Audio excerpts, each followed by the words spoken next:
Қайырлы күн достар, бүгін қамырына 3 қана затты қажет ететін рогалики дайындайтын боламыз. Оның начинкасын өзіңіздің қалауыңызша өзгертсеңіз болады.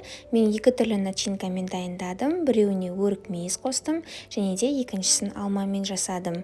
Көріп тұрғандарыңыздай осындай болып үгітіліп, жұп-жұмсақ болып шығады. Ол үшін қажетті заттар сары май, қаймақ және де ұн. Бар жоғы осы 3 затты ғана қажет етеді. Ең алдымен ұнға осылай сары майды үккіштен өткізіп аламыз. Сары май салқын болуы қажет. Содан кейін қаймақты қосамыз. Және де үшеуін жақсылап араластырып отырып, қамыр илеуіміз қажет.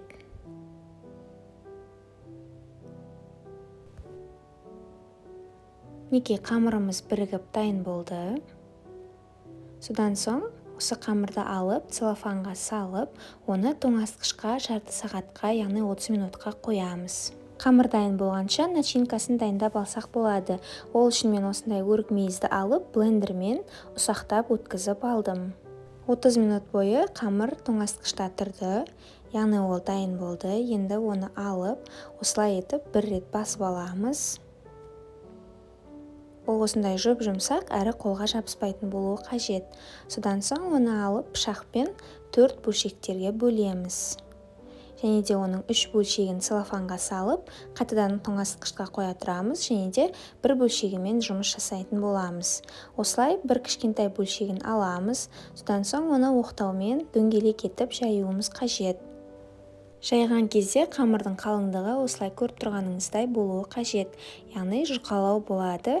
Содан кейін алып, оны бірнеше кішкентай бөліктерге осылай етіп бөлеміз. Яғни ол 12 немесе 16 бөлшектерге бөліп алсаңыз болады. Содан соң оған дайын салмасын саламыз, жаңағы езілген өрік мейізді. Осылай етіп барлығына салып шығатын боламыз. Және де рогалики формасына келтіріп, осылай орауымыз қажет.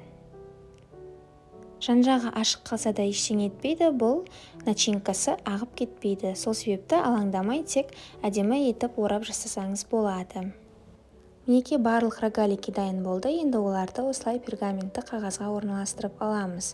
Содан соң қамырдың екінші кішкентай бөлшегімен жасап, оған басқа екінші түрлі начинканы салып алсаңыз болады. Мен ол үшін алманы ұсақтап үккіштен өткіздім, және де оған корицаны қосып, осылай араластырдым.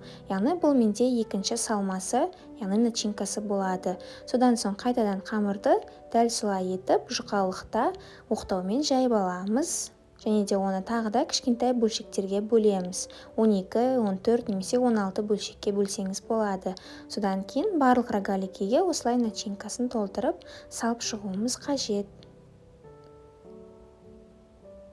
Және де бұларды да солай рогалики формасына келтіріп, әдемі етіп ораймыз.